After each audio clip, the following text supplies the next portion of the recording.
Before we begin, the title is written in the right-hand corner of the screen. Enjoy watching. The story begins with the captive Julia, taking with her some things for defense, escaping to freedom. Otherwise, she will be doomed to live the short rest of her life in torment and suffering. She hasn't had such physical activity for a long time. She can barely see the road in front of her and constantly turns around.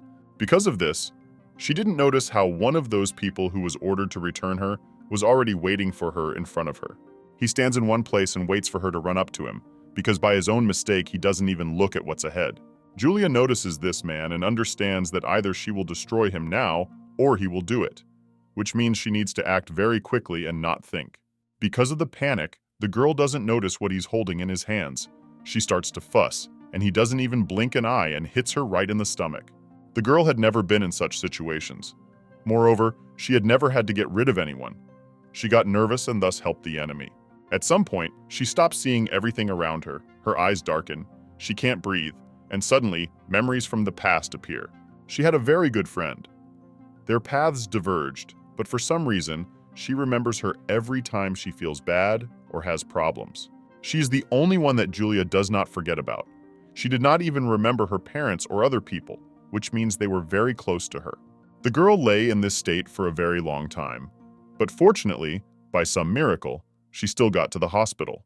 The doctors are trying to bring her back to consciousness, doing everything they can, but they are not promising anything, and are not sure that there is any point in this at all.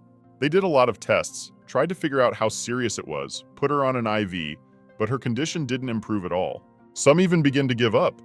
This is too difficult a case, especially since too much time has passed. And in the meantime, 3 months have passed since that moment.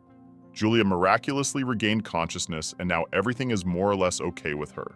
Some man came and said that her distant relative said that he would become her sponsor. This man wants her to emigrate to one of the countries that are part of the neutral state of Baha. He promises her personal safety, and wants her to start studying at university like everyone else her age, and of course to start living a normal life and start everything from scratch. The girl doesn't understand anything.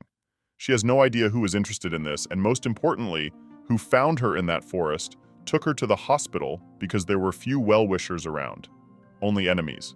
In any case, whoever it was, she is incredibly grateful to this person and of course would like to meet him. Julia is alive, and that's the main thing. Since she was given such a chance, she needs to take advantage of it and really start all over again.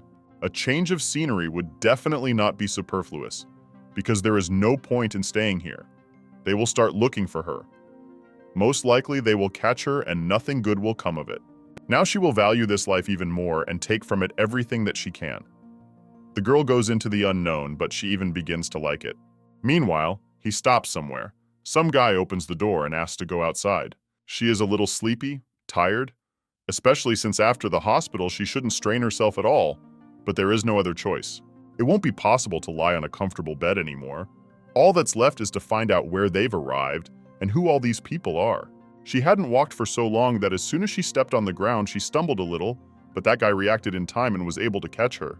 At first, he thought she was just pretending, but the girl explained that her legs were just very numb, and it wasn't on purpose.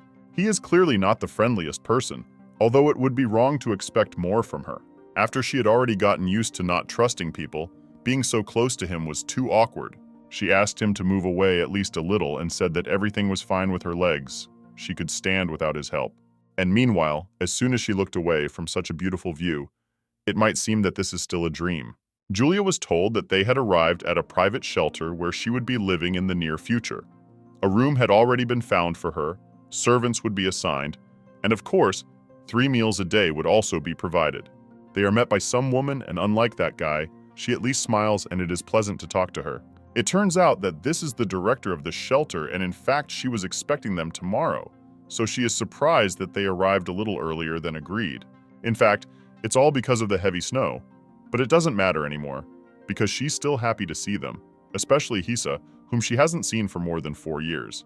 Julia didn't stand behind him. She came closer to the woman, said hello, and thanked her for her hospitality. The acquaintance went very nicely. The woman immediately won her over, and in the meantime, His left them and said that since everything was fine, he would go. He wanted to leave immediately, but the lady suggested that he stay and leave in the morning because it was snowing heavily now, but he refused because of important matters and promised to return soon. They wished each other all the best, a Merry Christmas, and of course the woman wished him a safe journey. She wanted to feed them both, but he refused. And what's very strange, he didn't even say goodbye to Julia at the end. He just walked past her as if she wasn't there. It was a very awkward and slightly unpleasant moment, but given all the recent circumstances, it's a minor thing. Meanwhile, they are already in the office. Mrs. Rachel asked the girl to feel at home and started asking her different questions. First, she asked how old she was, and since Julia was 16, she found out that she was the same age as the boy Millie, with whom she would definitely be introduced soon. He will help her get settled here. Tell her everything, from the basic rules of living to the curriculum. Since the children here do not go to school, they teach them basic knowledge right here in the shelter. For this, they have a schedule and special rooms. Of course, the girl couldn't help herself and started asking about her sponsor. She thought it was Rachel, but she was wrong. She's the director of this shelter, and the sponsor just asked her to take care of Julia, and she happily agreed. The woman has no idea where he is because she has never even seen him. And the only thing she has is yesterday's letter, which was also sent anonymously. Dear Miss, I would like to recommend your shelter for a child I am sponsoring. That is all that was in the letter. And also, the man said that he would pay for the university tuition and would send 50 gold pieces every month. He had a request that it was not necessary to report all the little things of everyday life. But if suddenly problems appeared, the director could send a letter to the address, the city of Volz, 7th Avenue, 401. For him, the main thing is that the girl grows up safe and does not need anything. It is still unclear why this person does not reveal his identity. And in the meantime, the woman noticed that the girl did not have winter clothes and decided to buy some more as soon as she had time. The same goes for clothes, shoes, and this is only what she paid attention to on the first day. It's all very cool, but the girl is not thinking about this now. She is much more interested in finding out at least some information about the sponsor, because it is hard to believe that even the director of the orphanage does not know anything about him. Maybe he wrote the reason why he started sponsoring, to which the woman replies that everything is written in the letter. He goes so that she grows up in safety, like all the other children, and also asked not to think about it because there is nothing unusual here. Some aristocrats from Volts often sponsor orphans, and judging by the address, this person probably lives there. It is unlikely that this person needs anything in return. He already has everything. But in any case, for Julia, this issue is not yet closed. Rachel understands the girl's interest, and since she wants to do something for him so much, she suggests writing a letter, maybe with some words of gratitude at least. 3 months ago, her country Kilkenny suffered a brutal defeat in a second major conflict. And in one moment, the girl lost her family and her country. She became an orphan as a result of this whole conflict, and now she has no one. She really wanted to escape from there so as not to fall into enemy hands. But they caught up with her, and for those 2 months she could not come to her senses. The nurse said so. After her sister died, all her memories disappeared, and it's good that she at least remembers who she is and where she came from. She has a very difficult and hard fate, but the girl is stronger than all this. She has experienced so much that now nothing and no one can break her. She had to quickly grow up and accept this cruel world as it is. Min.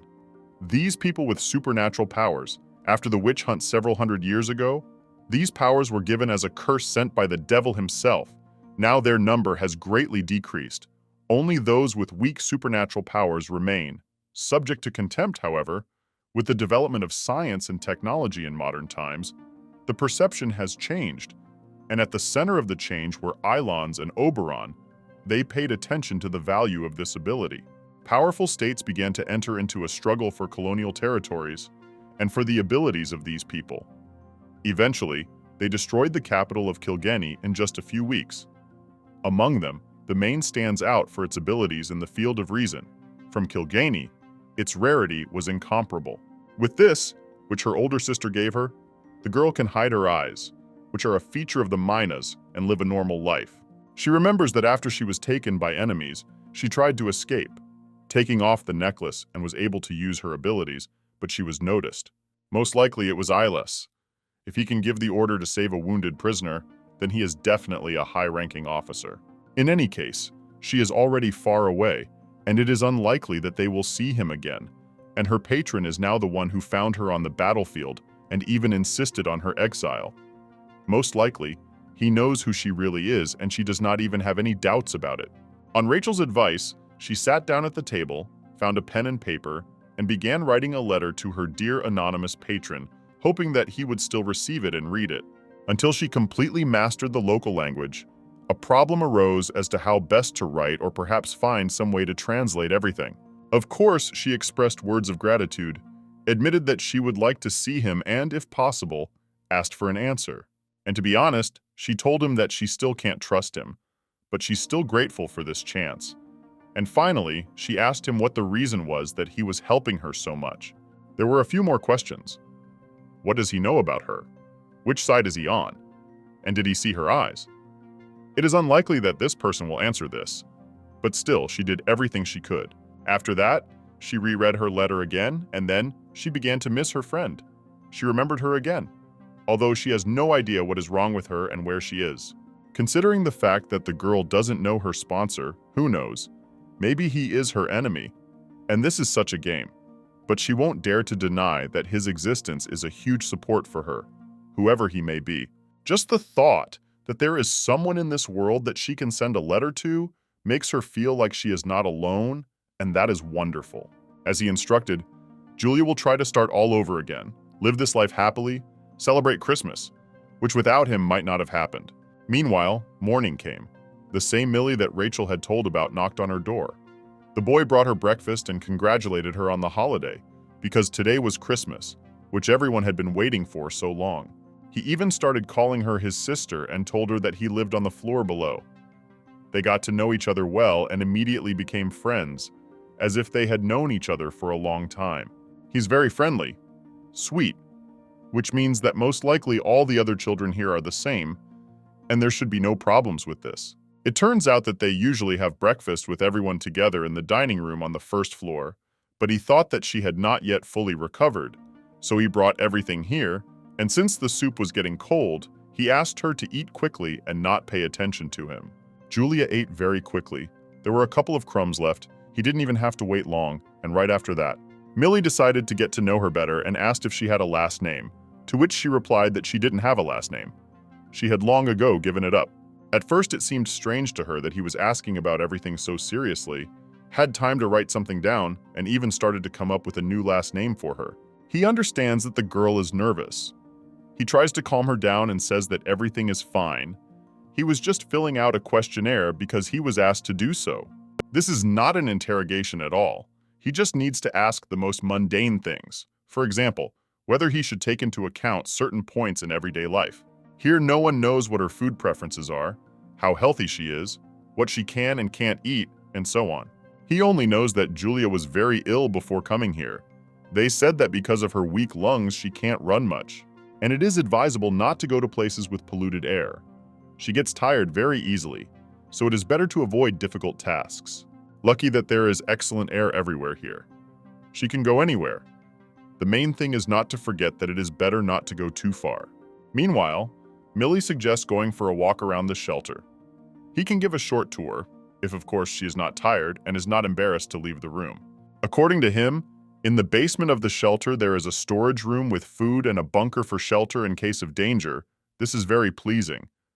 And also, on the first floor there is the director's office, a dining room, which she already remembered, an assembly hall, and a playroom for children under 10 years old.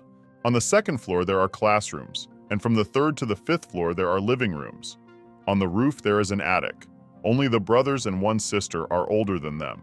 If she needs any help, she can tell anyone about it. Everyone will be happy to help. The main thing is not to be shy. Saw 3 children and asked where they were coming from. Millie assumed that they came from training, which had just ended 10 minutes ago. And then the boy asks if she knows what the main similarity is between him, her, and the other children here. Although everything is obvious, but still. All of them were abandoned by the world for different reasons. There are no people here without their own history, and do not ask about the reasons.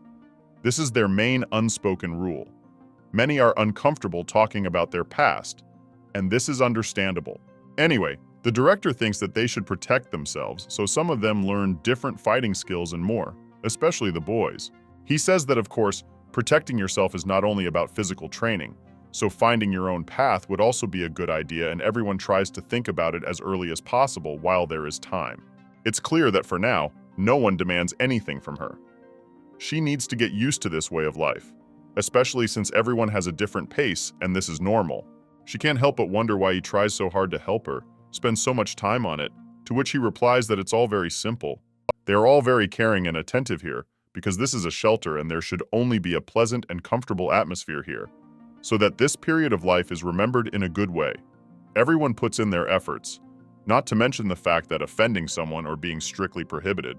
Everyone here is very well-mannered, polite, friendly. They value and love each other, which is great news. Now Julia understood why her sponsor sent her here, because this is the best shelter that could have been chosen. She thought that this was just a place where she ran away. But here, many more opportunities open up than she thought, and she feels that she will make friends here very soon. There is such a safe atmosphere here that at first it was even unusual. Tomorrow the girl plans to go into town to send her letter. She also wants to run a few errands and buy some nice winter clothes. And if something interesting happens in town, she would like to write about it in a letter, but she is worried that it will look too intrusive. In the new letter, she says that if the sponsor is tired of receiving letters from her, he can return them back. And she promises not to be offended by this, but perhaps a little upset, but she will know the truth. She even said that now she has a new last name and her full name sounds like this, Julia Voderforel. Surprisingly, she managed to get used to it in such a short time. Everyone here is really very kind and it is incredibly comfortable with them. And in the meantime, the next day had already arrived, and from the very morning, the Rachel delighted her with a new parcel, which had arrived literally a few hours ago. And the most interesting thing is that it came from Wales, although nothing could have come from there and the girl has no idea what could be in this parcel.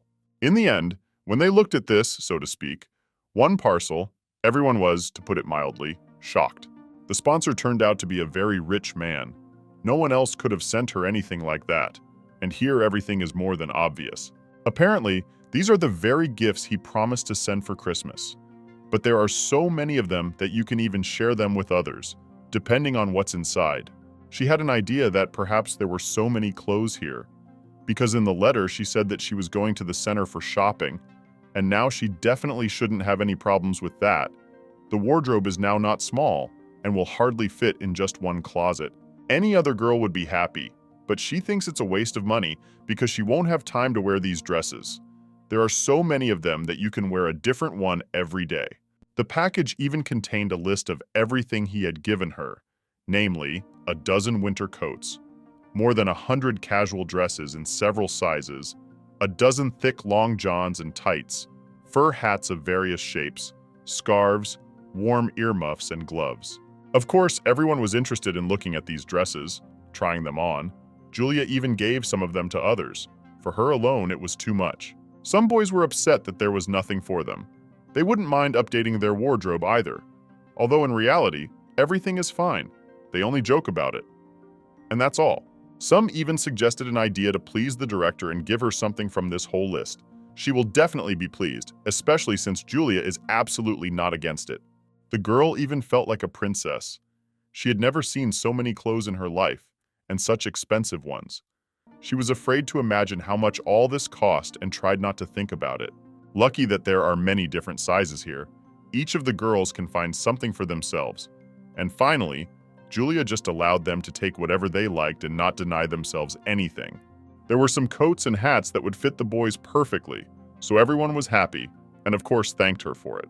The children were especially happy. They love gifts, especially when no one expects it and everything turns out to be a surprise. And in the meantime, the girl once again became convinced that he definitely reads her letters, and if she could know how he reacts to them and in what quantity it is better to send them, it would be wonderful. It's been 2 months since she's been living in this shelter, when suddenly, again in the morning and again a package. Naturally, all the others immediately ran to the first floor, and as it turned out, this time he sent off-season clothes, which came in handy. This year will probably be remembered as the one she received the most gifts in her entire life.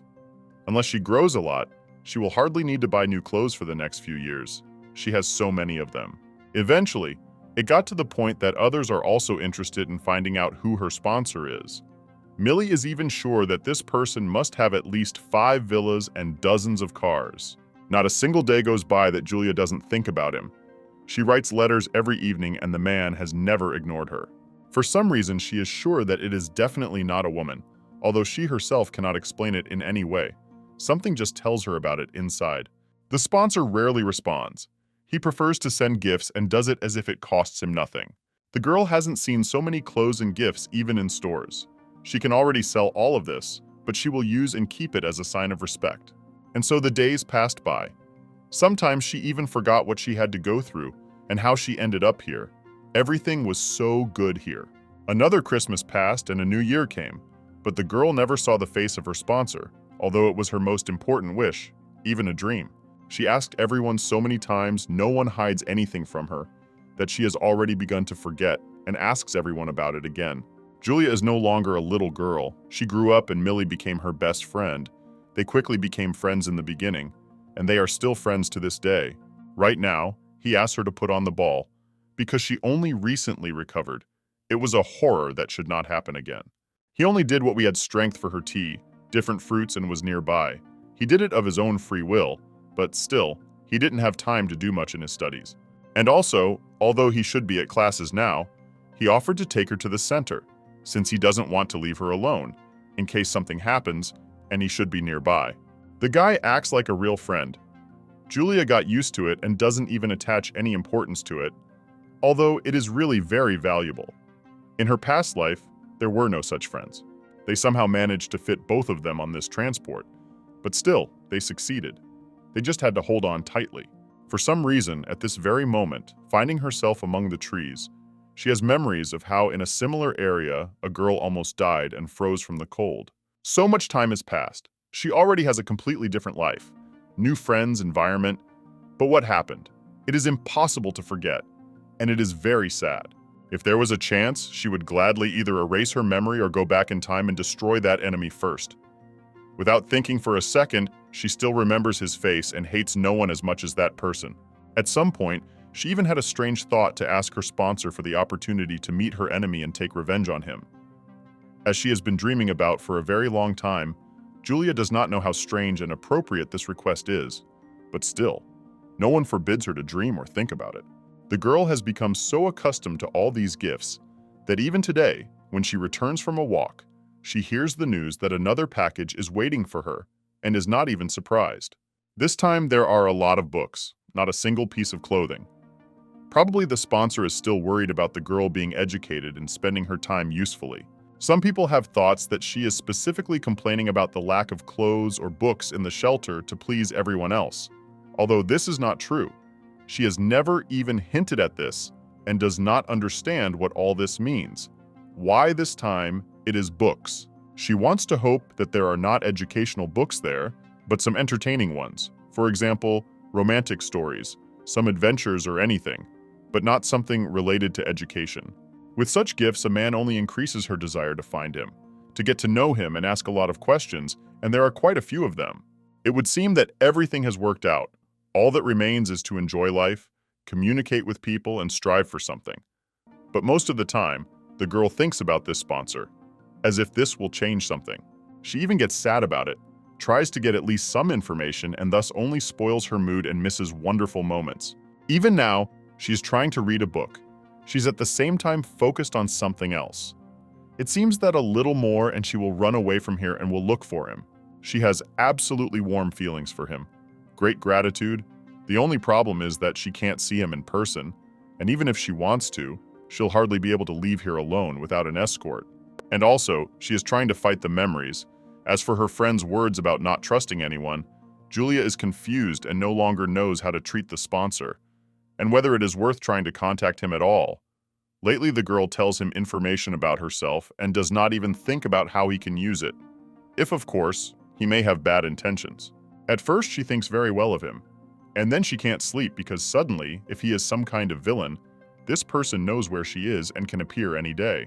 Some time ago, when sending letters became part of everyday life and writing became longer and longer, his responses began to become fewer and fewer. Before, he answered every question very openly, but now he can answer 1 out of 10, and that's if he's lucky. Meanwhile, a few more years passed and her birthday came. The girl didn't even really want to celebrate this holiday.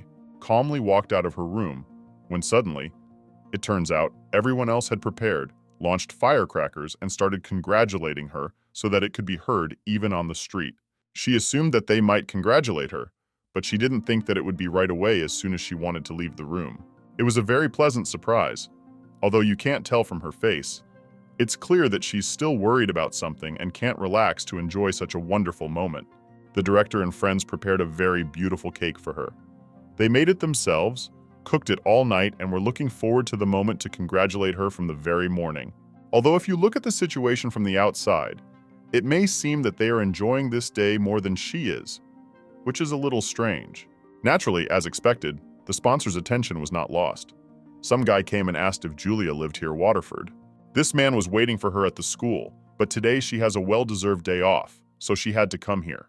He handed her a huge and incredibly beautiful bouquet of flowers, told her who sent it. Although it was not necessary, it was clear to everyone, it was too obvious. The bouquet turned out to be so beautiful that even a friend appreciated it. There were small pearls attached to it. It looked very unusual and incredible. For the first time in a long time, the girl was sincerely happy. She already thought that he had forgotten about her. But no. Everyone started arguing about what the main gift would be, because considering that he was sending her just like that, most likely, something special would be waiting for her by the evening. And in the meantime, although Julia herself had not thought about it, some of the boys felt very awkward when they remembered that it would not hurt to give her at least a small bouquet themselves, but they had not prepared any of this.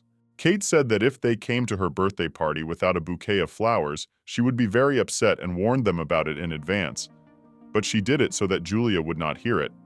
Suddenly, she would also think about it and be very upset. And also, the girl herself doesn't know why. But the birthday gift seemed somehow special to her. She seemed to feel with what warmth and care he sent it, which became very pleasant. Even more pleasant than when she received the first parcel from him. If only there was a way to keep these flowers forever, she would gladly do so, but unfortunately, they will wither in a few days and will have to be thrown away. That's why she enjoys and looks at them at every opportunity, and is even upset that there aren't 1,000 of these bouquets to place at every step. As soon as they entered one of the rooms, she was already being discussed by one guy who hadn't treated her very well since the very first day they met. In his opinion, no one would just donate such a large amount of money for some orphan, who, although she got in with a high score, cannot compare with geniuses from other universities. The director immediately made a remark to him, and Millie also supported her. They stood up for the girl, and as a punishment, they increased the number of tasks for him, and not only in studies but also in terms of cleaning the orphanage. After that, that guy allowed himself to say another phrase, which sounded even more offensive, namely, that they have a lot of girls who are much more beautiful than her. But still, from the sponsor's side, it is much easier to introduce this game with village orphans who are happy even with a small bouquet. Another person joined in. He tries to explain that it is very wrong to behave like that. The girl did nothing bad to him. Moreover, his behavior is against the rules of the shelter. And since he has already reached the age when he will soon have to leave this place, it will not cost them anything to arrange this much earlier than it should be. Julia heard every word and thought that if she didn't do something about it right now, it would only get worse. She decided to approach this guy, and at that moment, when only he could see her eyes, the girl touched her pendant. Her eyes turned red, and only after that she began to talk to him. Since he doesn't understand it any other way, I had to make it clear that another similar statement. He will regret it very much and nothing good will come of it, and she promises him this. It sounded very convincing. He didn't even resist, because he was seeing something like this for the first time. And in his place, no one would argue with a girl who suddenly starts looking at him with red eyes that remind him of only one thing. Meanwhile, several hours passed. Everyone had time to have breakfast and had already gone out for a walk. But this time, they decided to go a little further. Millie still didn't understand how she managed to silence that rude guy. He even advised her to be tougher next time, because she just talked to him calmly, and usually you have to do it differently with such people. Although she managed to intimidate that person without the help of the others, she's grateful to him for the advice. Moreover, she does not want to talk about it. She is in too good a mood today to waste time on those who do not deserve it. Of course, as usual, they couldn't check their mailbox on the way. She recently sent a letter to her sponsor, and he could probably answer something, especially since there is a reason. Her birthday, at least on this day. Probably, he will have some words, or maybe as a gift, he will tell his address or promise to see each other soon. And then the guy finds out that the girl recently made a very strange decision. The letter she sent him yesterday was the last one. She will not send him anything else. He can't believe it at all. He starts to dissuade me and asks what the reason is because everything was fine. The director soon found out about this. The woman was also a little upset because thanks to the man's gifts, they had a lot of good and useful things. Sponsorship, gifts, all these bonuses, thanks to which they had the opportunity to build a separate building where they can shelter even more children. The girl tried to explain everything. She really doesn't want anyone to be offended by her and hopes for understanding. She explains this by the fact that she has already received too much from him. Everything is fine with her. She is safe. She has found friends. Therefore, she does not consider it necessary to accept anything more from him. If he so wants to please someone, there are still many other children who need it. Rachel absolutely agrees with her, but at the same time, she is worried that the sponsor might be offended and will not understand why the girl stopped communicating with him so abruptly. After all, he did a lot for her, and for the sake of politeness, it is worth maintaining at least some communication with him. There is nothing wrong with sending letters at least once a month or even once every 6 months. But do not give it up completely. And also, the girl will soon reach adulthood. She will have to change her place of residence, and no matter how it may sound after so much time, maintaining the confidentiality of her location will definitely not be superfluous. If in the case of the shelter she had no choice, if she had to move, given the past, it would be very important for her to be safe and know for sure that one day no one will come to her and harm her. The director wants to warn about only one thing. Julia should do everything so that she does not regret her decision later, because she was really very lucky to get a sponsor, and to say goodbye to him so easily is probably not very right. Not only did the girl spend all these years thinking about it, but now she began to think about it even more. She is not interested in anything else. She even walks the streets and is still afraid that this sponsor is not as good as he seems. She has no idea how long he will hide and whether she will ever see him again, even after 20 years. If you think about it, it is unlikely that a person who wishes her ill will first save her life, then arrange for her to go to a shelter, give her gifts, and solve all possible problems as soon as they arise. Meanwhile, it was a very ordinary day. The girl woke up as usual. She was not in the mood, but as it turned out, someone's carriage drove up to the shelter, and no one has any idea who it could be. Rachel doesn't even have a clue who it could be, and Julia even less so.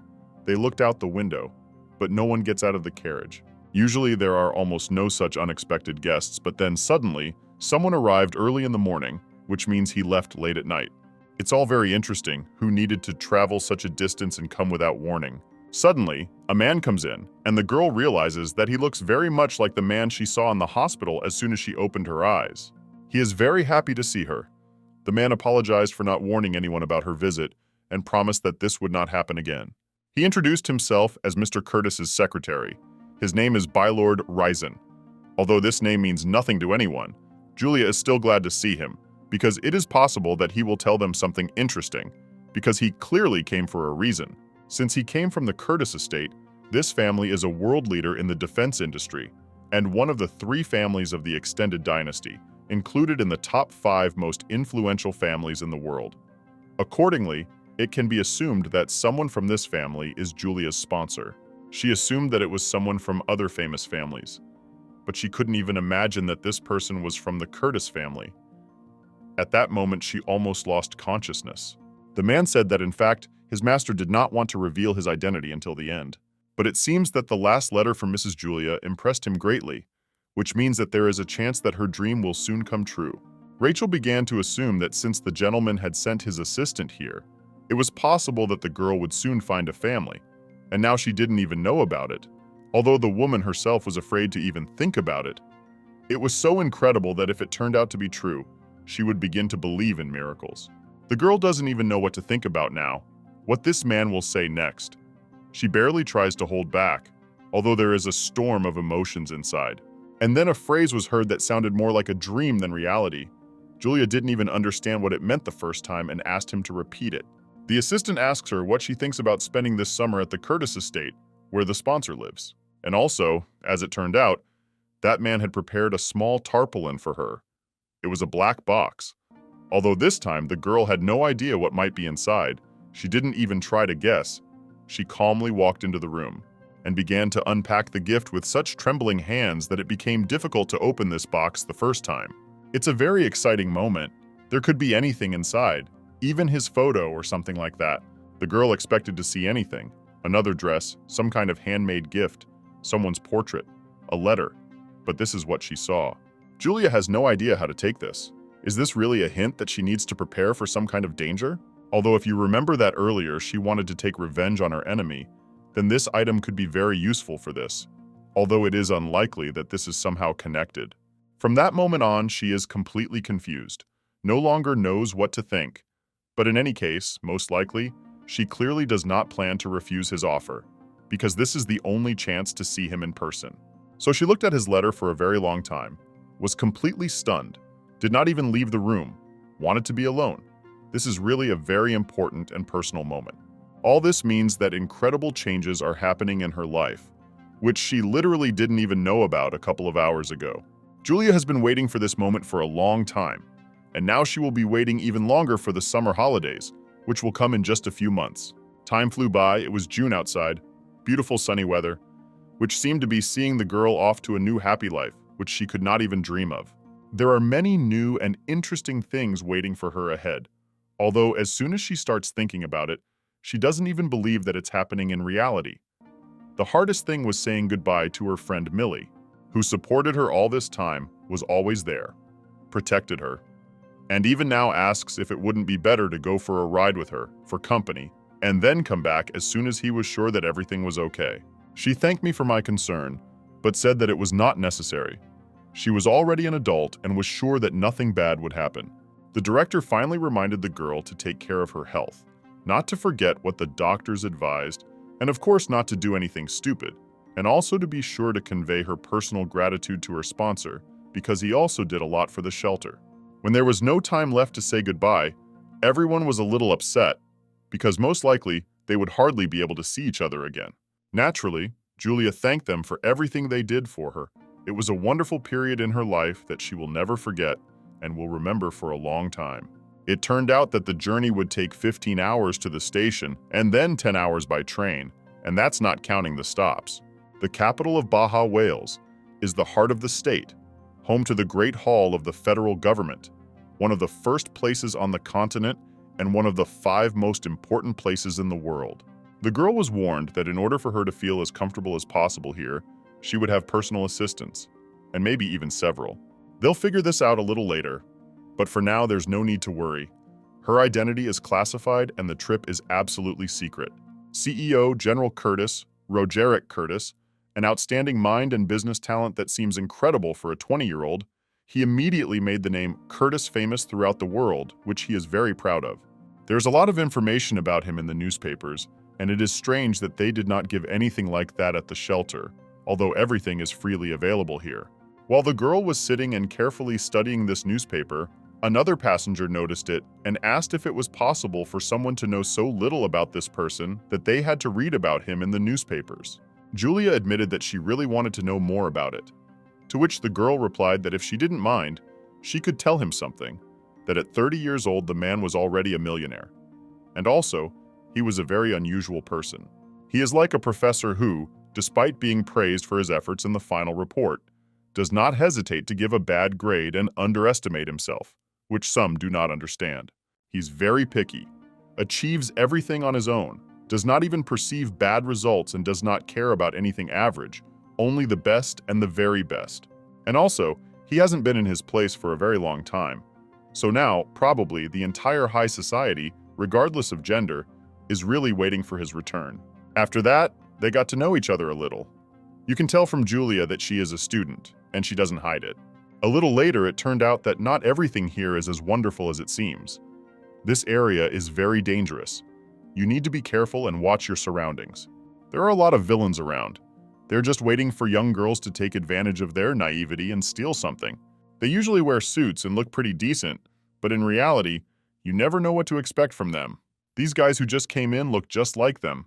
There are 3 of them, which means they could all be those same villains. Usually it all happens something like this. One of them distracts the person. The other looks at where something valuable might be, in pockets or in a bag. He passes the information to the third. And while the victim is talking to the first person, the rest do the whole thing. This happens especially often in crowded places when it is hard to hear what is happening literally at a close distance. In the evenings, it is generally hard to hear even yourself, and this is the ideal condition for them to do the job and disappear, as if nothing happened. Unfortunately, it is very difficult to distinguish whether these are normal people or those who should be feared. They all look the same, and this is the biggest problem. These people rarely even look in the direction of their victim. They behave as unremarkably as possible, and this is their professionalism. Meanwhile, the train has already arrived at the central station. It's time to get off, and of course check your bags. Suddenly, something has already gone missing. At some point, the guy she's been watching all this time disappears somewhere. It's a little scary, but still, what if it's nothing more than a coincidence? She tries her best not to think about it, but the girl seems to be specifically reminding her that she shouldn't relax and that it's better not to walk here alone at all. The conversation is not the most pleasant, but at least she was warned, and it certainly won't be superfluous. And here they are discussing that very guy that the girl was looking at all this time. Although, as it turned out, it was mutual. He is one of the most ill-mannered and cruel guys in this alley, and he needs to be watched more than anyone else. Besides, he was looking at her from the very moment he entered the train. And then the girl realizes that she has seen him somewhere before. She just doesn't understand where and when. In the end, she thanked this stranger for all the information, went on, although the guy here does not give her any peace. She constantly thinks about him and tries to remember where she knows him from. You can't tell by his appearance that he is from some kind of gang. He looks very neat, and he behaved calmer than some of the other passengers. It's time to look at the map. Curtis's house should be somewhere on the east coast of the city. That's where the rich people buy their villas. The outskirts can be reached in about 20 minutes by tram, and walking would be very difficult and inconvenient. At some point, the girl felt like Alice in Wonderland. She is alone in an unfamiliar city, although now all that remains is to wait for someone to come pick her up. This is her first time in such a situation, and she has no idea how this day will end, which feels like it has been going on forever. She had already lived for an hour and a half, but hadn't seen anyone, hadn't passed a single carriage during the entire time, and this was already a bit annoying. And the most interesting thing is that literally 30 minutes ago, she noticed that guy with red hair again. He is standing right in front of her and has been watching her all this time. Julie could not resist, and even decided to ask how long this will continue. So he replied that he would stand here as long as he thought necessary, and it didn't depend on whether anyone liked it or not. In any case, it's better not to mess with him.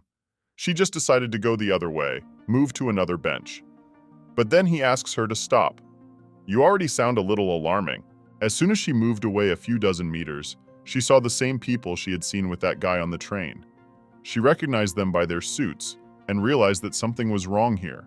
She is already afraid to look around, feels in danger, and is not sure whether she will reach her destination, given the fact that at least 3 people are openly watching her. Julia is no longer surprised by anything. Even that guy came up to her, and she calmly started talking to him. He became interested in whether she had been here before, to which she asks why he is even interested in this, since they don't know each other, and she is not obligated to tell him anything. Who would have thought that along the way she would have so many problems, so many acquaintances, and absolutely unwanted ones at that? She shows with her whole appearance that she doesn't want to communicate with him, but he pursues her and doesn't give her the right to choose. She has already said more than once that she suspects who he really is, but it doesn't seem to bother him. And then he says a very strange phrase that the person who is supposed to come to her most likely won't come. She was completely confused. She didn't even ask any questions. She had no choice anyway. She would have to stay here. What if this man wanted to scare her, and his words meant nothing? Here he starts to take her bag, then grabs her hand and drags her along with him. And all this despite the fact that there are many people around who can help her, but it seems that no one cares about it. For everyone, it is nothing more than entertainment to observe the situation, because no one would dare to interfere with a person like him. He didn't explain anything. The girl panicked, and then they put her in some place where she again sees those people in suits. They even greeted her, no longer hiding the fact that they had seen each other before, and when she asked if she could consider it a kidnapping, the guy replied that if she dared to accuse him of it, he would be very sorry. He asked not to worry about such things and hinted that his goal is not something bad at all. Today, he is more like a delivery man, but definitely not a villain. They had already started driving somewhere. Julia had no idea where she would end up in an hour. She already regretted that she had agreed and believed that sponsor. What if all this was not a coincidence and they really decided to kidnap? She can just sit silently, not asking unnecessary questions, because that guy is clearly not in the mood anymore. When he got bored, he even asked her name, but the girl remained silent and asked if they were all afraid that sooner or later, someone would help her and they would all be punished. To which the guy replied that no one cares. They haven't thought about it for a long time, so the only person here who is afraid of anything is her. And then his gaze moves towards her neck. He is clearly interested in the red pendant, although he can hardly know that this is not just a decoration, but something more special, as it may sound. But along the way, the guy begins to hint that he knows the one she was going to. He even said that if she behaved well, then so be it. They would take her to the right address. But if not, they would go the other way. In fact, she doesn't care anymore. She's still under their control. There's no escape from them. The only thing that's alarming is that these people's moods change very quickly. She may not say anything, do anything, or even look in his direction, but he talks to her differently every time. First as if he hates her, and then calmly, as if nothing happened. And yet, that girl from the train was right. It is better not to appear here alone. It is always advisable to be together, or even better. 3. After a while, the guy starts saying some strange phrases, as if she shouldn't trust her sponsor as much as she does at the moment. And she doesn't understand how he could possibly know such a respected person as her sponsor, because they are too different, and could not possibly be in the same social circle.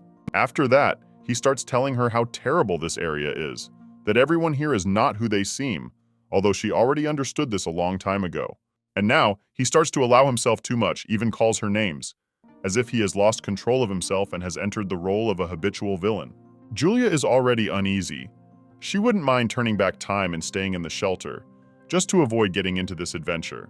She thought it would be a normal, calm trip, a pleasant journey, but in the end, she doesn't even know what will happen in 15 minutes and where she might end up.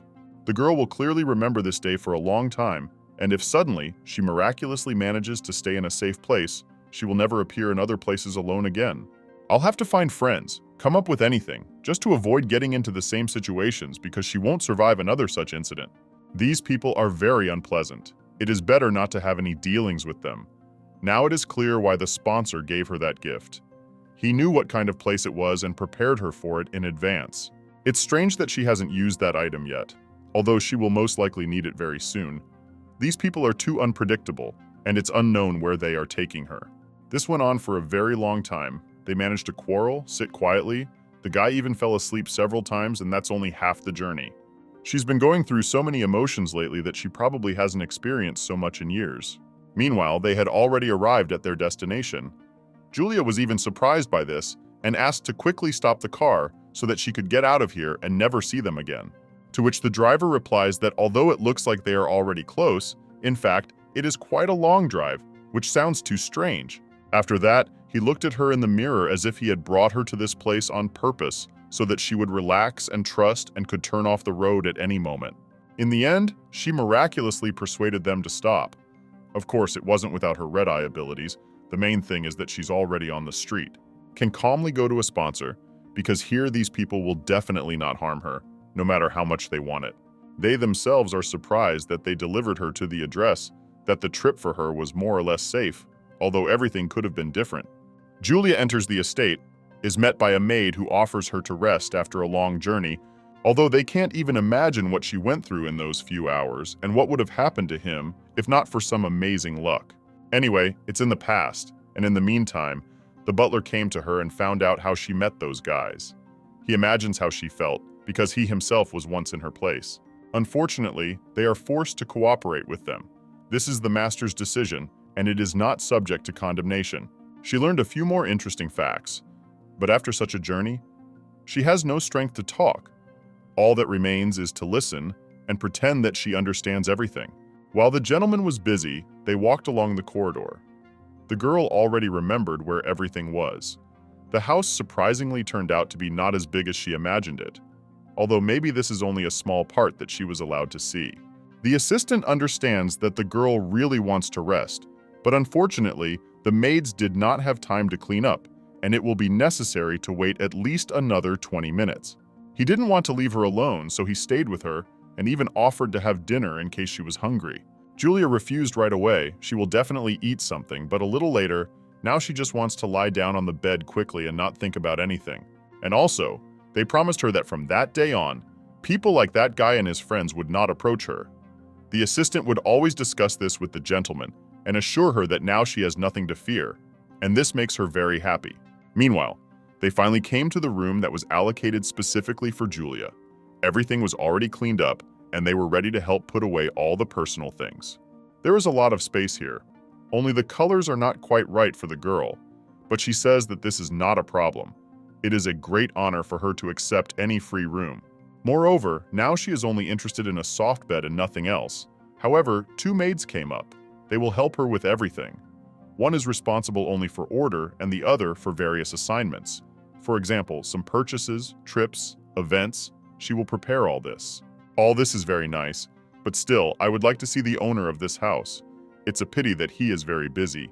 She would not mind seeing him as soon as possible. Also, they conveyed several of his wishes to her. He wants her to walk around the palace, enjoy every day spent in this house, buy herself whatever she wants, visit different establishments and not deny herself anything. After that, they went out into the corridor again, when suddenly some guy came up. He clearly didn't think it was necessary to dress more decently. It's clear that he didn't bother about it, and as soon as the assistant saw him like that, even he felt a little ashamed because everything should have happened a little differently. The girl turns around and sees a guy who barely covered himself with home clothes, through which you can clearly see his beautiful body, which he clearly carefully watches. He has light hair, the sun hits it. It all looks impressive, but Julia is still a little embarrassed. She has no idea who it is. Suddenly, it is the same sponsor she came to, although it could be his relative or suddenly, who perhaps decided to stay for a couple of days after some party. The man covers his face. He reminded that he had asked him more than once not to dress like that, because they often have guests, and he was already tired of blushing for him. The guy starts arguing with the assistant that no one can tell him how and in what form to walk around this house, even if they have guests. Although everything is basically clear, the girl has no idea who this guy is, because maybe he is someone's relative. At some point, he finally decided to change his clothes, left them for a few minutes, and then came back. And now there was a wonderful moment to say hello and find out who is who. He holds out his hand, calls the name Eden Evart, and she was in such a stupor that Julia didn't even move and didn't think that she needed to reciprocate or react somehow. Roger was by any chance sponsoring her? She was convinced that it was definitely not him, and perhaps it was for the best, because the meeting did not go in the best way. When he shook her hand, she jerked a little and asked him to touch her lighter. The guy didn't understand what was going on at first. He wasn't that rude. And she explained that she just got hurt some time ago and hid the fact that it was all because of those villains. At that moment, Julia thought that no one would believe her, that they would call a doctor, that they would take her problems seriously. But no, it was as if he didn't even hear it. The only thing the guy could think of was to ask his assistant to make sure that there was no one within the immediate radius of the estate who could harm the lady again. Hence the question arises, who could he be to treat the assistant in the sponsor's house like that? He is absolutely relaxed and behaves as if he is the owner. Meanwhile, everyone remembered that the girl had arrived after a long journey. Eden suggested that she rest and settle into a new room. The guy walked away a little, and the assistant immediately explained that they had just talked to Mr. Curtis's best friend. He had come from a city in the north, since he had come here last week, decided to visit all his friends. He will only be here for 2 weeks, then he will leave for Texas, so he asked the girl not to worry too much. Although for her, this is not a problem. She just almost mistook him for the owner of this house, but everything is fine. No one owes her anything here anyway, and there was no need to worry so much. The next day came. Julia realized why Lord Raisin was so worried. St. Hawk is so huge that one could say endless, but despite its size, the number of servants is not that great. Moreover, they would get up at dawn, finish their work, and disappear somewhere, so that, with the exception of some servants helping her, it was difficult to see anyone in the house, except for one person with whom they cross paths too often, this same Eden, who has been everywhere today. It had literally been 15 minutes since they had seen each other in the dining room at breakfast, and he was already by the pool, in his usual form. And that's not all. After the dining room and the pool, they met in the library. Then, just in the corridor, and unsurprisingly, then she saw him again in the pool, went outside so as not to cross paths with him so often, and in the end, she saw this man again. Julia decided to leave so as not to create an awkward situation, when suddenly he says that since fate has brought them together so many times, perhaps they should talk and stop pretending not to notice each other. Just in case, he warned that if she doesn't want it, he won't force her and she can do whatever she wants. Of course, out of politeness, she didn't refuse, came closer and started talking about a neutral topic, the weather. It's especially warm outside today. She herself wouldn't mind being in his place, lying down in front of the pool, drinking a couple of drinks and not thinking about anything.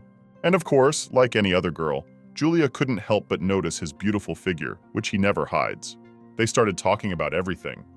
The lady felt more and more embarrassed because she had never seen anything like this. She doesn't know how to behave properly, is afraid to relax before speaking, thinks over every word and is generally very tense, which can't be said about him.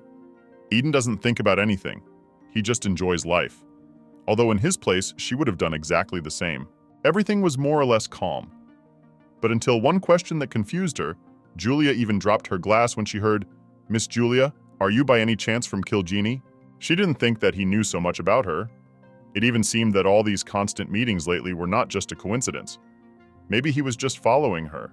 There are a lot of fragments around. The shoes are wet, but she does not pay attention to it because she is more interested in how much Mr. Curtis told him about her, considering the fact that she is afraid of strangers, especially those who know something. For her, everything is much more serious than it may seem. Strangely, the guy doesn't say anything. He pretended not to hear her, and then asked not to step on the shards, because you can get hurt.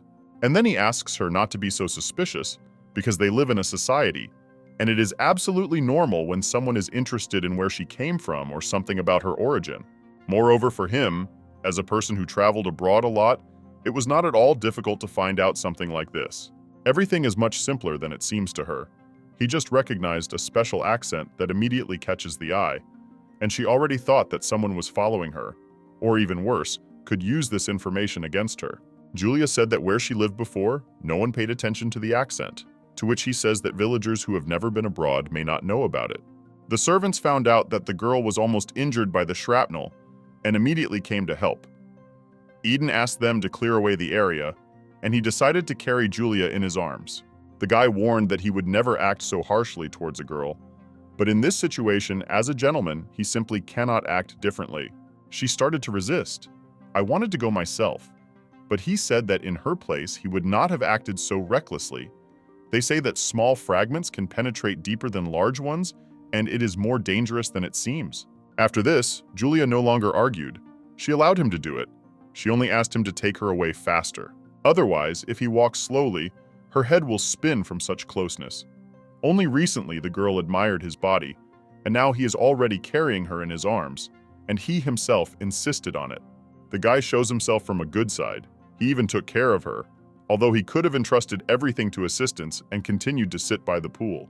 Meanwhile, Julia had been lying in the room for a while and thought that before Eden left, she wanted to ask him a couple of questions. She is very tormented by the question about that accent. The girl took it as if she was not like everyone else, and it is strange that she was not even afraid to discuss it. She came to him without warning and started asking what else was strange about her in his opinion. Eden never thought that something like this could offend someone. The world is full of people. Everyone has different accents, and there is nothing wrong with that. And she wants to talk about it so much, as if she demands an apology or at least hints at it. After a while, she explained that it was very important to her.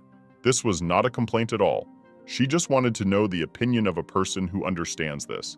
To which he replies that during all the time they have known each other, he has noticed that her pronunciation is too hard, especially when pronouncing explosive consonants, a characteristic feature of the inhabitants of the Western continent, especially its northeastern countries.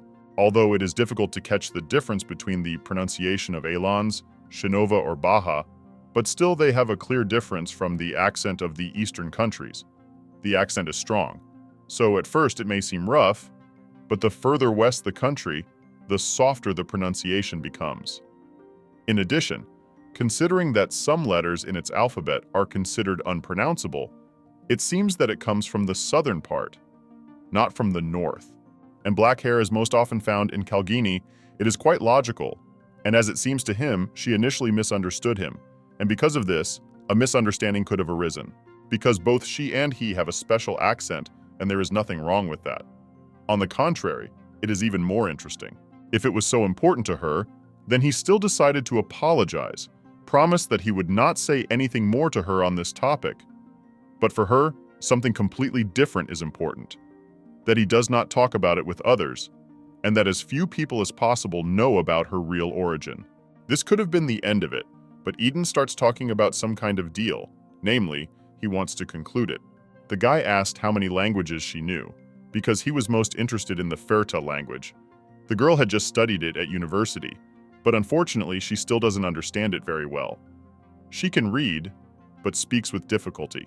Then he gives her some report from a former colleague from Ferta and asks her to read it. The level of Eden's language allows him to say only good morning, thank you, and the like, so he was looking for someone who could translate it for him. Julia didn't expect it from herself, but she still managed to make it all out, and the following is written there. Around 7 o'clock in the evening, Mr. Seeley visited a house where you can buy something on Eylicen Street. It seems he was looking forward to this day, because everything on display in the house was rare and interesting. But he was very disappointed, because he couldn't find what he was looking for, period. If in general, then here it is said that someone was followed by a girl, thought that this is not something that should be disclosed to others.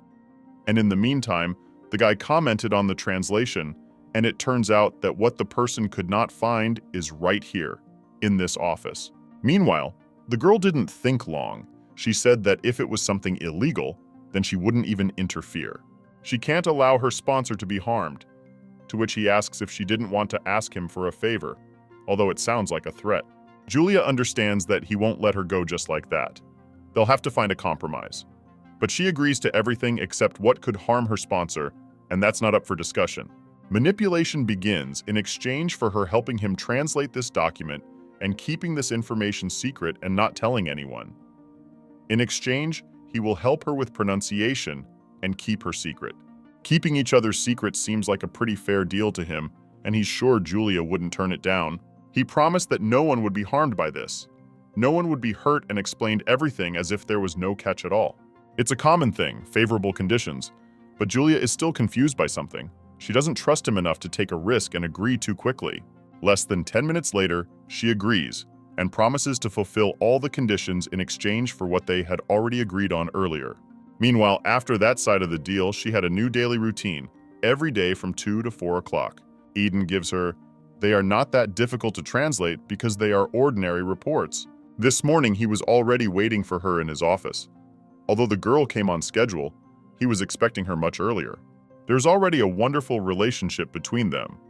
Although if the owner of the house only knew what was going on here, he would clearly have hurried from his business trip and would have been here a long time ago.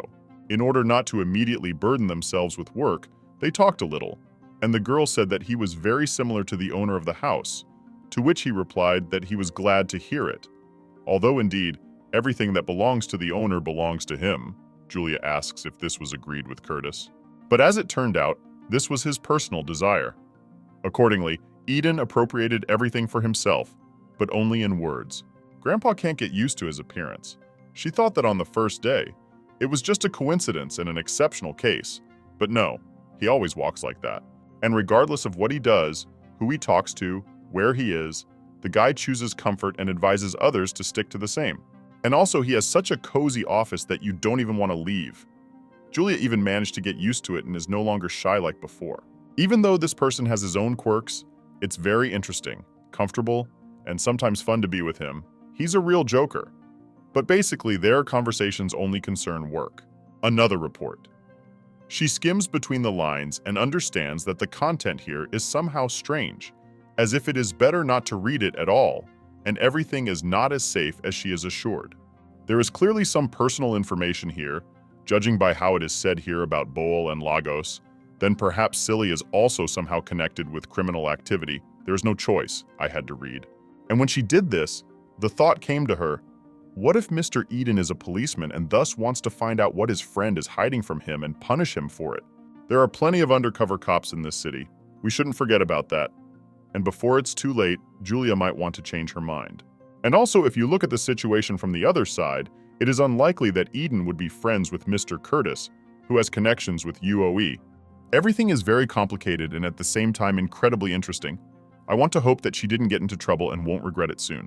On the one hand, this person doesn't look like a policeman at all.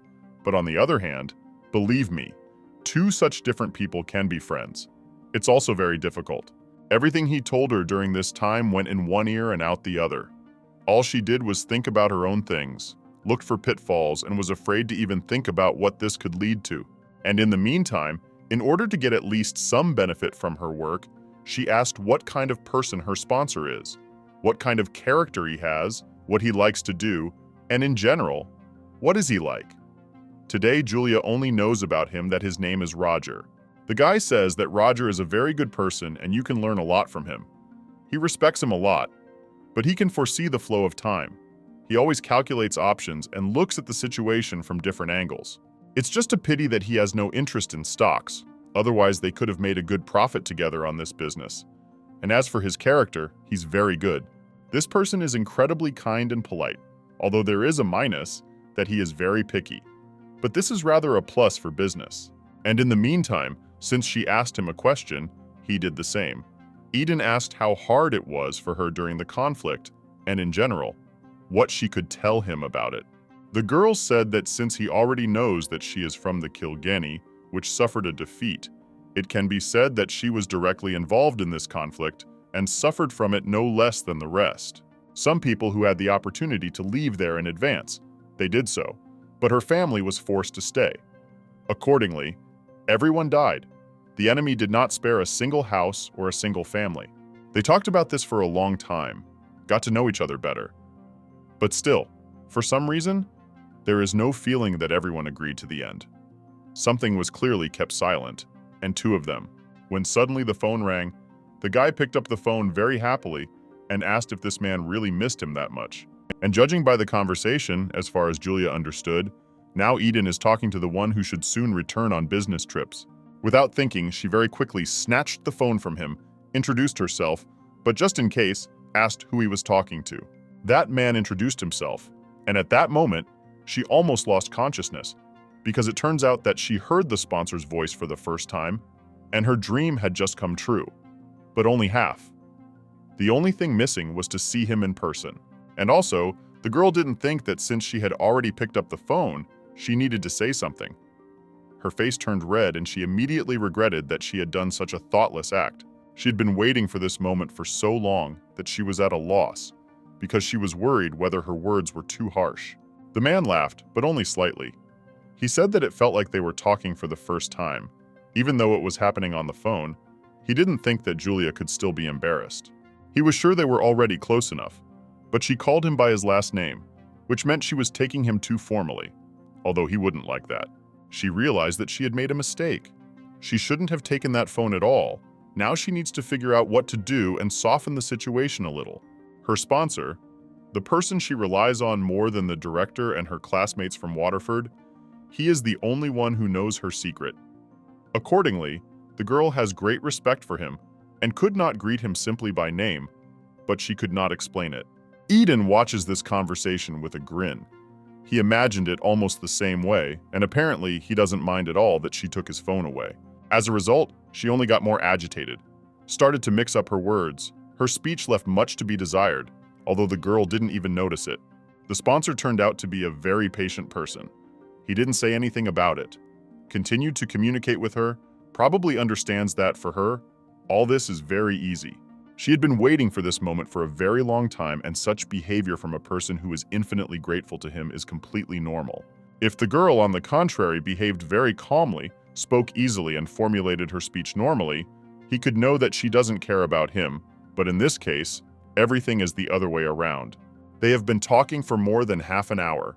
Julia has completely forgotten about Eden, although he is not at all offended. He allowed her to talk only as much as necessary, especially since she had already done everything that was required of her and was now absolutely free. He is glad to see her in such a good mood, even though her behavior makes him laugh. The guy is sincerely happy for her. She asked him so many questions that finally Roger himself can answer all these questions. And in the meantime, it was time to say goodbye. The man had a lot of things to do, and just in case she needed to contact him, the sponsor dictated his phone number, which she could call at any convenient time. He wished her a good day, promised that he would try to return soon, and asked her to remember. No formalities from that day on, only by name, without embarrassment and awkwardness. The girl thanked him for this conversation, said that it was a great honor for her, and apologized that everything turned out this way. She just couldn't hold back and took the phone without even noticing. Roger disconnected, and Julia immediately began to wonder if she had said anything wrong, if he had left a good impression, and in general, if it had been a mistake. Although she didn't know what impressions he had, the girl found out for herself that he had a very pleasant voice. He was very polite and serious and spoke in such a way that a relaxing atmosphere immediately appeared. In any case, it would be wrong to judge a person after one phone conversation. It is better to wait for a personal meeting, then everything will definitely be clear.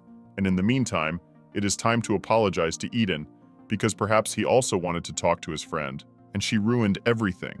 The guy replied that everything was fine, he just wasn't in the mood for it, and even asked her not to worry about it. And then the girl remembers that although she has already resigned herself to staying here forever, it is not quite so. The sponsor invited her only for the summer, and then she will have to return to the shelter again. She does not even know whether to be happy about it or not.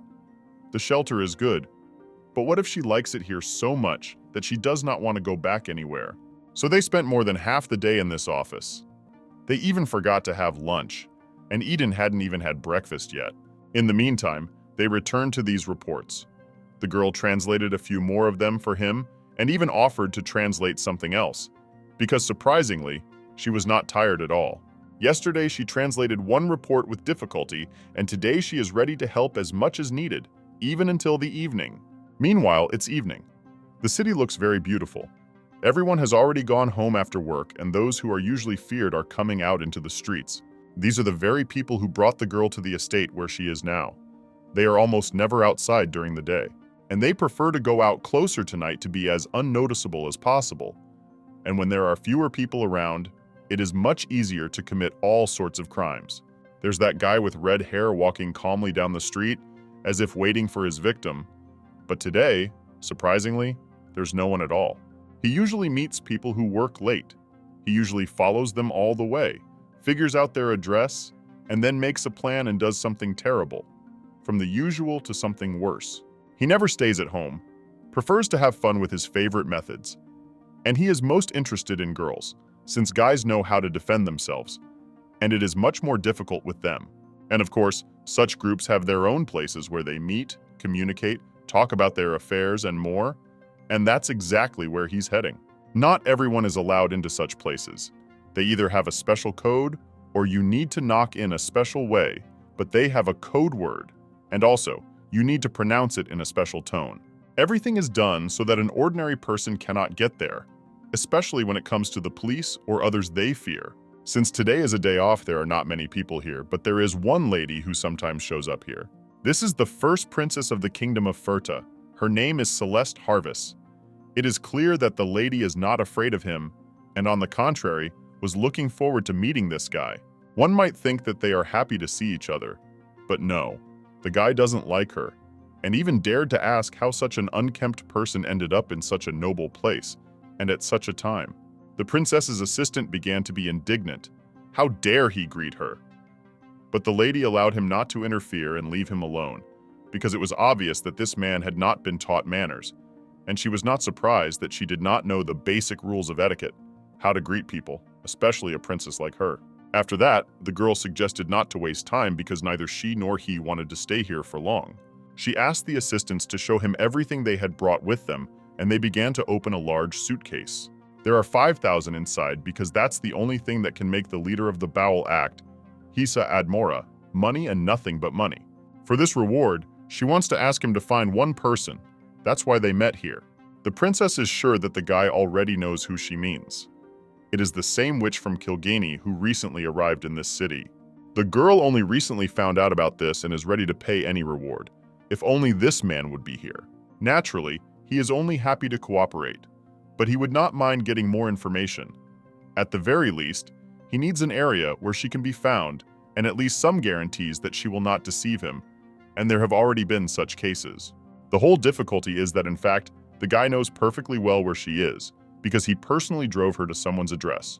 But the princess doesn't know this. The man he respects much more than the princess had previously ordered him to protect Julia and forbade him to even approach her with bad intentions.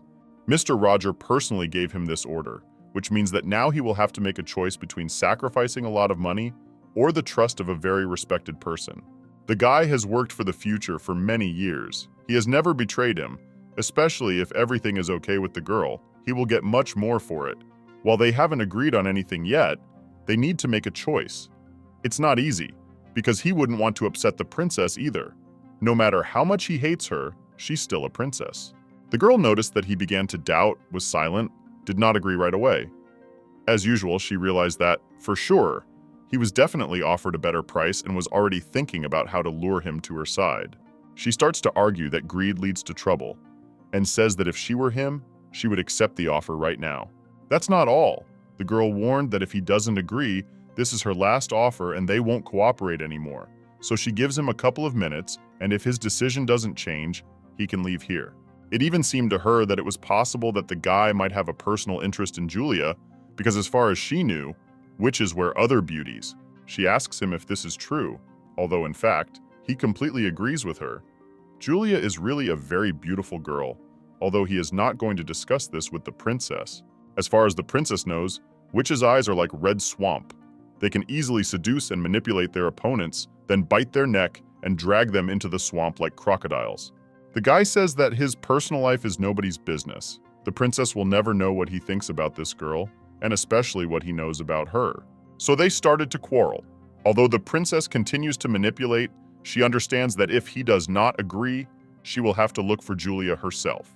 She doesn't have many people to whom she can turn with such a request, so she's not going to let him go yet. She starts offering all possible conditions, promised a lot of things, but the guy doesn't change his mind. He won't do this for any amount of money. No matter how much she offers, he doesn't intend to harm Julia. It turns out that he is on Roger's side, and even now, when he just needs to bring the girl into this office, he does not do it, because he understands perfectly well what this princess will do to her. She clearly does not want to have a nice talk with her, and most likely, nothing good will come of it. He knows her too well, and even if he has to break off cooperation, he will do it. And then he decides to get the benefit from both sides. But at the same time, he is still inclined to be on Roger's side. And in order not to lose touch with the princess, he will help her, but only partially, and he believes that this should be enough. In order not to lose the next orders and accordingly work only his Admor was about to leave, her favorite manipulations began.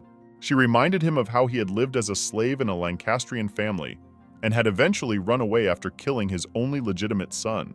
She says that even if he is not obsessed with Julia, as soon as he sees the witch, he will remember his childhood and want to harm her, thereby helping the princess. They talked about this for a very long time, and in the meantime, the next day had already arrived. Mrs. Julia received a letter from Kinsley, although she did not expect anything like that. The girl gave the assistant a gift, and as it turned out, this letter was from the director, with whom she had not spoken for a long time. Probably Rachel wants to tell some news or say how much they miss her. Julia didn't even open the letter right away. She had memories that even made her feel a little offended that she had to leave such wonderful people for the whole summer. She has a feeling that she betrayed them, although this is not at all the case, and everyone understands everything. On the contrary, they were sincerely happy for her and supported her. It had been 10 years since she arrived in this place, but it felt like several months had passed, at least. The girl couldn't hold back.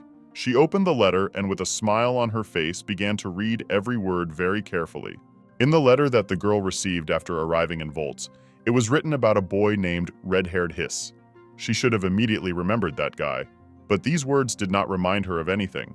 It was written that he came to Waterford 13 years ago, and since then he has been very impudent, uncommunicative, and pessimistic. Although he emigrated from Allen's, but he himself does not know exactly where he is from, the director remembers how hot-tempered he was when he spoke about some system, and it was not difficult to guess, as the aristocrats treated him before he left there.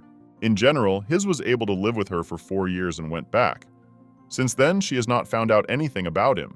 No one doubted that he would choose the path he follows to this day, and no matter what others think about it, The director respects the choice of his students and is happy to see each one after many years. In the letter, the woman wrote, "So, remember Julia, there are no children who did not have sore spots, who passed through her shelter. The world is very cruel, especially to those who are easy to break or offend." Rachel knows how he treated her, so she even allowed him to kick him in one place as soon as the opportunity arises. The girl immediately recognized her beloved director and even laughed a little. Also, the following was written, "You know what my motto is? I'd rather eat myself than be eaten by others." His is the best student who adheres to this motto to this day. So even if you're afraid of him, don't run away and try to find contact with him. I'm glad you like it there, but if something goes wrong, we're waiting for you back. Come back soon. Meanwhile, the girl decided to take a walk down the corridor, went down to the first floor, and met Eden and his assistant again. They are talking about something important. The assistant is trying to convince the gentleman, but he is not listening to him, and due to fatigue, he stands his ground. He refuses to go to some meeting, sees no point in it, and believes that he has the right to do so. He's never missed anything like that before, so it won't be a problem if he's not there just once. After that, he very quickly noticed Julia, said hello to her, and was actually very happy to talk to her so that assistant would finally leave him alone. He gave her all his attention, just so the man would understand that he had nothing more to do here and would go about his business. Finally, the guy said that he would be happy to see how they cope without him and asked not to talk to him about this anymore. His decision is not up for discussion, and that's it. Eden reacted to her so joyfully for the first time that he even suggested having breakfast together, since he himself hadn't had time to do anything, and there was something that needed to be discussed at the table. The girl complimented him that he looked very handsome in this form, although, in his opinion, such formal outfits do not suit him. He is simply used to seeing himself differently and feels a little uncomfortable. Nothing can be done. That's his job, rarely. But there are days when he can't dress differently. Today he has a very important meeting, and to get used to the suit, he put it on early in the morning. They ate a little, and Eden suggested taking a walk. The main street of Volts is divided into 3 parts. The main street where the main administrative ministries responsible for state policy gather. Johnson Street is home to a cluster of banks where businessmen gather to invest in stocks. Karina Street, the leader of culture, art, and fashion, which has been covering the whole world for many years. Meanwhile, when it was time to say goodbye and go on business, he called for transport and apologized again that he had to leave her. They need to hurry, but in the evening, there will be time to discuss everything that they did not have time to, when suddenly, at the very last moment, he asked if she had forgotten what she translated 2 days ago. And after that, he asked under no circumstances to go towards the northern Karina. The girl immediately remembers some report, where it says the following: "I'll be waiting in 3 days on North Karina Street in front of 77th Avenue. Julia doesn't know any details, but apparently it could be dangerous there. She promised that she wouldn't show up there, especially since the estate is already full of other things to do.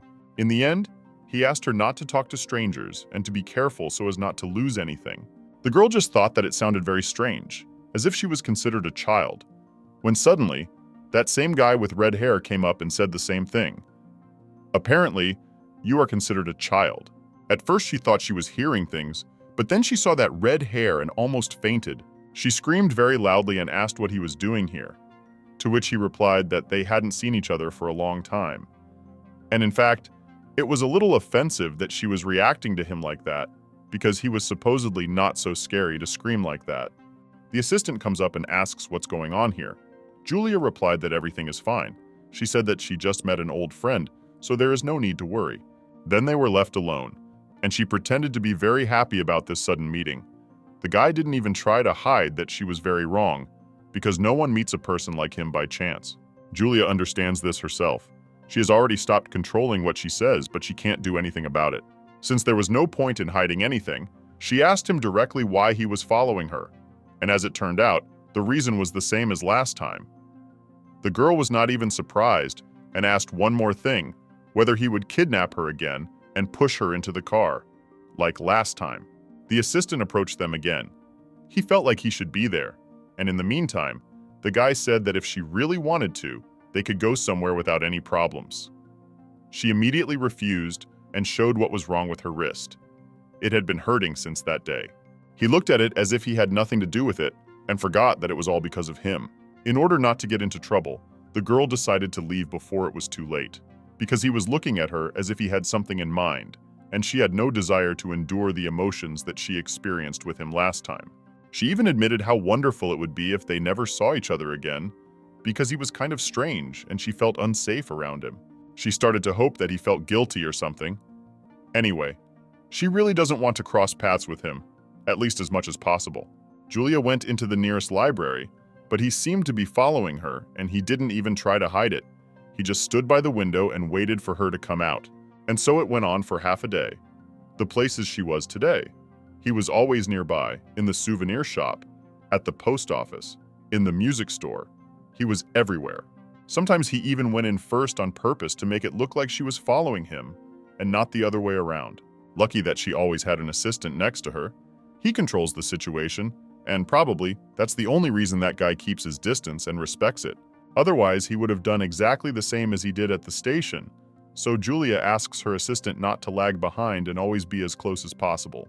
At some point, she got tired of it. It was impossible to walk normally down the street, knowing that someone was watching her every step. And even worse, he didn't hide it, just standing in the corner nearby, and this time, she approached him to discuss and agree on something. Suddenly, she changed her mind and decided to change her strategy. Didn't say a word to him about surveillance, but on the contrary, asked where the most delicious desserts were sold here. But that was all. She asked him to take her home and suggested that they have a normal conversation to understand each other once and for all. Maybe they would find some kind of compromise and he wouldn't have to follow her. The guy was already expecting anything. He even prepared a speech, but if so, he certainly wouldn't mind, because that's exactly what he was trying to achieve. Suddenly, a cyclist passes by. He warns in advance and asks to step aside so that no one gets hurt, but he said it too late. These two didn't notice him, but fortunately, everything turned out more or less okay. Julia a little, the guy caught her, but he didn't say anything to that person. Supposedly, the girl herself was to blame. She should have noticed him and reacted in time. There was a slightly awkward situation. He wanted to help, hugged her, and she asked him to let go, as if she was unhappy about something. The girl reacted as if he had done something wrong, although if it weren't for him, she would have fallen and hurt herself very badly. Then they went to get a cake anyway. They came to some bakery nearby, and luckily there was a free place there. Julia asked him politely what he wanted and said that she was treating him, to which he replied that it was obvious because she owed him for the escort. No matter how it sounded, that's how it was. She thought about ordering some dessert for him, but he takes the menu and lists off a whole list, namely a whole cake with pineapple filling, raspberry chocolate pudding, apple crusts, banana cake, vanilla cream, caramel pie with custard, and for drinks, freshly squeezed orange juice and black coffee. All this just for him alone. Meanwhile, their order has already been brought to them. The whole table is filled with sweets, but for some reason, they don't even touch them. There is so much in the order that it seems they will even have to take some with them. They clearly won't be able to eat everything. Julia doesn't understand why they had to order so much. But still, she couldn't refuse him. It turns out that the guy himself goes to this place quite often. He knows the entire menu by heart, so he didn't even look or study it. And when she asked him why he didn't eat a single cake, he started saying, let her eat everything herself, which is very strange. He ordered so much himself, but didn't even touch anything. Everything will go bad in half a day, and it's unclear who to share it all with. He really is kind of weird, and also upset, as if she forbade him to make such a huge order or asked him to pay for everything. Meanwhile, she asked if he wanted to apologize to her, since a lot of time had passed, and she hadn't heard anything like that from him. She means the wrist, and asked not to pretend that he doesn't remember or understand anything. That day she even got a bruise on her thigh when he threw a bag at her and the corner hit hard and left a bruise. He continues to remain silent, ignores her, and this only irritates and angers her more and more. The girl is no longer happy that she came here with him, because it would be better to talk to the assistant than to this strange man. In the end, the girl didn't wait for any changes. She had to come to terms with it and calmly dine on this mountain of sweets. Suddenly, he starts remembering the director, says that he is raising children incorrectly, although she absolutely disagrees with this and did not remain silent. She said that everything is absolutely the opposite. She herself is from that shelter, and in all the time she lived there, she never had a single case to think the same way as he did. Everything is wonderful there, and she is not even going to discuss it. After that, he begins to allow himself to say things that cause nothing but aggression, as if they were in different periods and no different directors. because she cannot explain all this in any other way. This man does not know how to choose his words, and what is even more surprising is how it happened that the director has a good opinion of him, but he, not so much, as if the woman at that time offended him with something or did not allow him to do something, which is quite possible. In the end, Julia explained that in any case, Rachel is a very dear person to her, so she would like to ask her not to speak like that about the director, at least in her presence. He just laughed in response.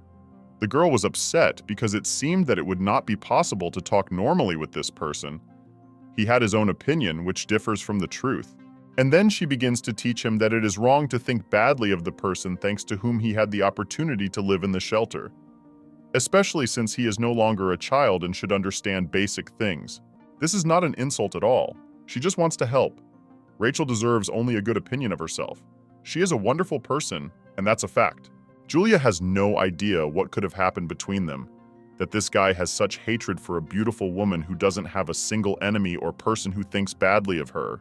She loves children madly. She couldn't treat him worse than the others, but the guy doesn't tell any details. And because of this, more and more questions arise. After a while, as far as the girl understood, it wasn't really his director's fault. His classmates just had a bad relationship with him. They were constantly laughing at him because of his hair color, and for some reason the director didn't notice it. These were very difficult times. The boy wanted to communicate with everyone, was friendly, did not talk about any problems, did not call anyone names, and in the end, everyone only took advantage of this. Over time, his classmates stopped being only ruder. The better they knew him, the more ways they came up with to offend him, because they knew how to do it better. He didn't have a single friend there. Everyone united against him. They didn't even congratulate him on his birthday the whole time he was there. And so he may have the right to think badly of those people, but the director has almost nothing to do with it. She could only ask the children to behave differently, but she could not force anyone to treat each other well. As in any society, people cannot treat everyone they know well. So friends, enemies, acquaintances, or those whom a person hates from the very first meeting appear. This can even be without reason, but on some energetic level, without even realizing it. The guy remembered how it all was, and indeed, he had never had a single bad incident with Rachel. The woman always tried to help him, but he was secretive, and therefore they rarely communicated. She did everything possible on her own, and indeed, he had no reason to think badly of her.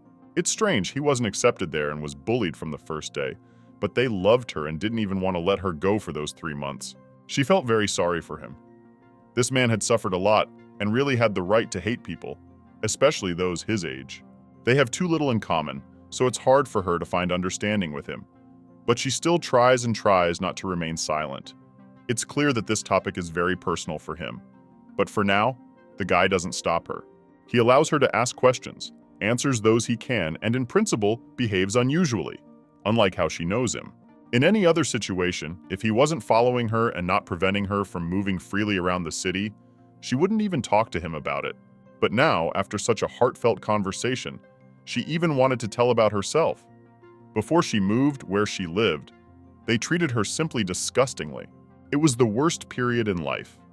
The inhabitants of Kilginia believed that she was a witch, could cause harm with just one look.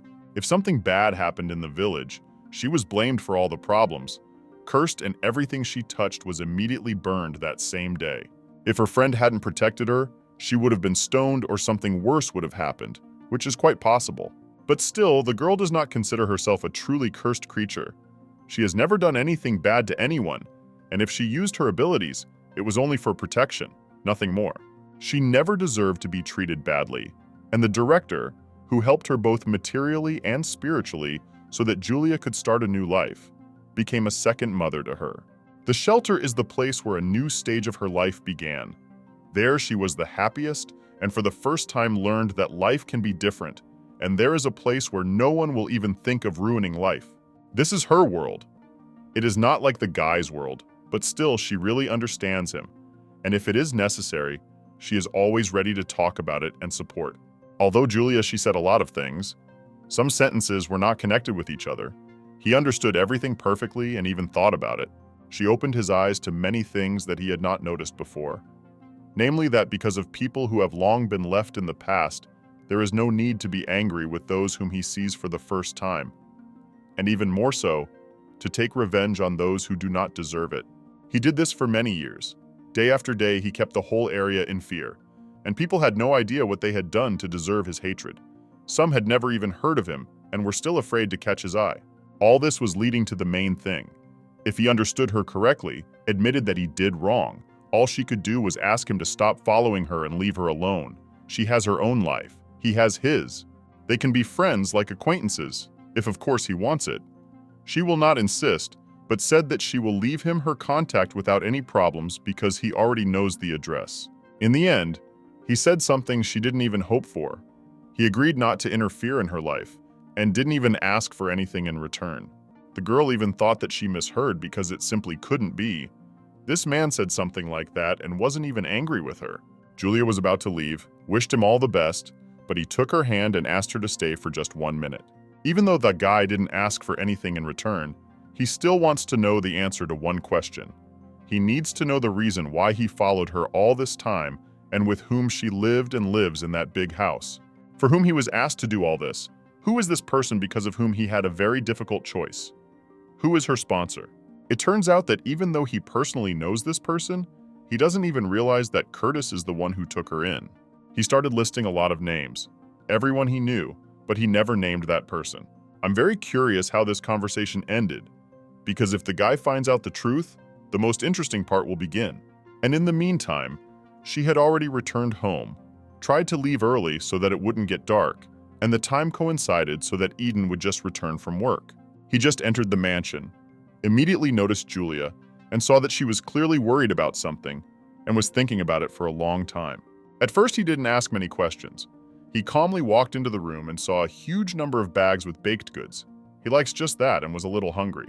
His mood immediately improved, and in the meantime, Julia greeted him and asked how his day went. Strangely, he didn't answer this question. He started asking where all this came from and why there was so much of it. And then he begins to understand everything. Sees the bakery logo, sees the amount of sweets, looks at it, and everything is more than obvious. They say that a person who eats a lot of sweets is someone who is stressed or something like that. Julia pretended that she had no idea what he was talking about and that it was absolutely not true, but you can still tell from her. The girl began to explain that she always prefers to eat sweets at night. She has this habit and it has been going on for many years, since childhood. He tried to pretend that he didn't understand anything. He just walked around the room and told how tired he was. He really has a very tired look, it's very noticeable. But Julia doesn't even look at him. She's thinking about her own things and she's sure she can hide it. Each of them started to tell something, but no one listens to each other. There was no point in this conversation at all, because it was already evening, late, and no one cares about other people's problems. Suddenly, he has a business card in his hands, which means that someone will come to them soon, but there is no date, no time, only a business card. He found out that this is the same group of people who work for them, but it seems that since they are coming in person, they want to deliver bad news. He has no idea what to expect from this meeting, who will be there, and most importantly, why it is necessary. These people rarely see anyone. They are especially rarely the initiators. Everything is very strange, not as usual, and this makes the guy wary. Julia understands that it is better not to touch him now. She sits quietly to the side and just watches him. Surprisingly, he was still calm, didn't ask her to leave here, and then offered to have dinner, which she immediately refused. She explained that she had eaten her fill of these sweets and could not even think about other food, especially since it was already too late. She didn't really want to upset him, but really, if she ate even a drop of anything, it would be very bad. And at that moment, he remembers how he and his sister very often had nightly get-togethers, talked about problems, and of course, ate sweets. In her presence, she could not hide her red eyes. She was herself, and did not even think that life had prepared many trials for her in the future. It was the best period in her life. Then the girl did not think about any problems, and in fact, she misses that time madly. Words cannot describe how painful it is for her to remember those wonderful moments and realize that everything is in the past. She even froze in one place, stopped talking, and doesn't know if it's even possible to describe everything she just felt. And all this is because of the sweets that instantly transported her to the past. Although it was wonderful, but remembering it is very painful.